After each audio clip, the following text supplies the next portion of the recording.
Il giorno dei funerali in cattedrale a Palermo di Angelo Onorato, l'architetto marito dell'europarlamentare Francesca Donata, trovato morto nella sua auto, con una fascetta di plastica intorno al collo. In centinaia sono arrivati prima dell'ingresso del feretro per dare l'ultimo saluto a un uomo certamente molto amato. Una cattedrale veramente gremita, tanto che i turisti sono stati lasciati fuori per l'occasione e fatti passare da una porta di servizio esterna.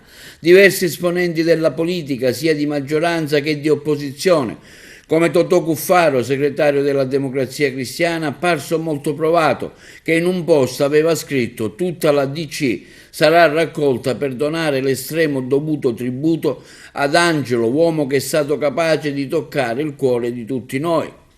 L'ho conosciuto tanti anni fa, ci sono state sempre occasioni di incontrarci, l'ultima per i 25 anni di matrimonio. È stato un bel momento, ha affermato padre Sarullo, che celebra la funzione, parole di conforto per la famiglia, per Francesca e i suoi figli, dicono di aggrapparsi alla fede.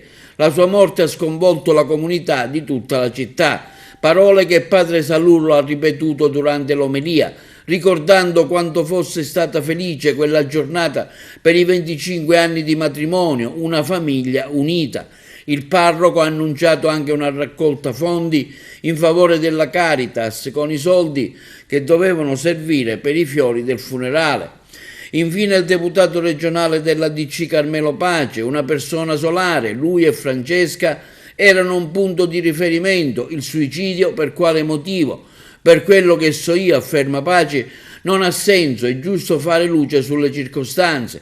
Ci stavamo organizzando per le elezioni europee, stavamo organizzando delle manifestazioni, c'erano già pronti progetti per il futuro. Lui era una parte integrante del nostro partito, ci sentivamo spesso fino a poche ore prima della tragedia.